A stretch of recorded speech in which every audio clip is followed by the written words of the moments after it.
শুরুটা ২০১৭ সালে ২ একর জমিতে করা হয় কাটিমন জাতের আম বাগান। ২ বছরের মাথায় আসতে থাকে আম। বর্তমানে এই বাগানে প্রায় ১,০০০ আম গাছ রয়েছে। ৩ থেকে ৪ বছর যাবৎ ফলনও আসছে ব্যাপকভাবে। বাগানে গিয়ে দেখা যায় একই গাছের কোথাও মুকুল, কোথাও পাকা আম। বাগানের চারদিকে তাকাতেই চোখে পড়বে থোকায় থোকায় বিভিন্ন সাইজের আম ঝুলছে। কাটিমন জাতের এই আম ১২ মাস গাছ থেকে সংগ্রহ করা যায়।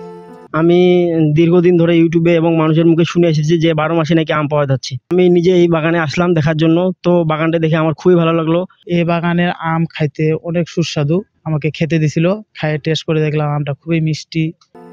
দিনাজপুরে বাণিজ্যিকভাবে কাটিমন জাতের আম বাগান কৃষকদের মাঝে বেশ জনপ্রিয় হয়ে উঠেছে।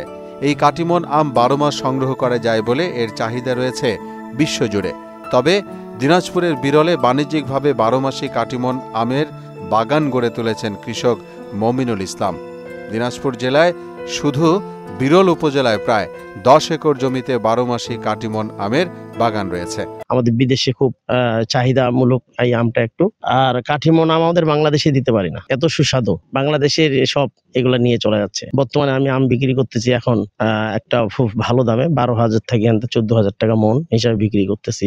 এই বাগান আসলে খুব লাভজনক, সবাই করতে পারে। আমার মতন আরো কিছু কৃষক তারা যদি চেষ্টা করলে কাঠিমন আম বাগান করে অনেক লাভজনক হওয়ার সম্ভাবনা বেশি। বিরল উপজেলার শহরগ্রাম ইউনিয়নের লক্ষ্মীপুর গ্রামের উদ্যোক্তা মমিনুল ইসলাম, তার বাগানে জৈবিক পদ্ধতিতে আম চাষ করা হয়। সুদবিহীন ব্যাংকিংয়ে আত্মশুদ্ধির পথ এনআরবিসি ব্যাংকের ইসলামিক ব্যাংকিং আল আমিন। বর্তমানে মমিনুলের বাগানে বেশ কয়েকজনের কর্মসংস্থান হয়েছে। এই বাগানে দেখাশোনা করতেছি এবং কি বছর ৩ হচ্ছে। বাগানে পরিচর্যা করার পরে সার টার দেই, যদি মালিকে ফোন দেই, মালিকে বলে যে সার লাগবে, গাছের গোড়ায় সার দিই, আর জল সেচ মতো ঠিক মতো পানি টানি দেই। পানি টানি দেওয়ার পরে দেখা যাচ্ছে যে আমে গাছে পোকা ধরছে, পোকা কীটনাশক বীজ দিয়ে দেই আমরা। কীটনাশক দিয়ে আম সুন্দর রেজাল্ট ভালো সুন্দর আসছে। এছাড়াও দূর দূরান্ত থেকে অনেকে বাগান পরিদর্শন করতে আসছেন এবং মমিনুলের কাছে পরামর্শ নিচ্ছেন।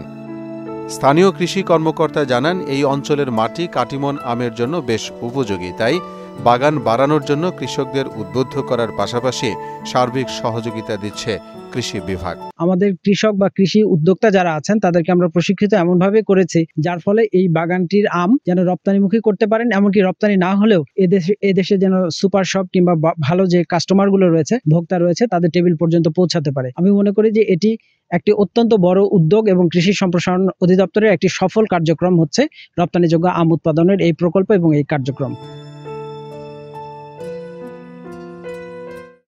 মোহাম্মদ ওয়ালিউল্লাহ, মোহনা ডিজিটাল।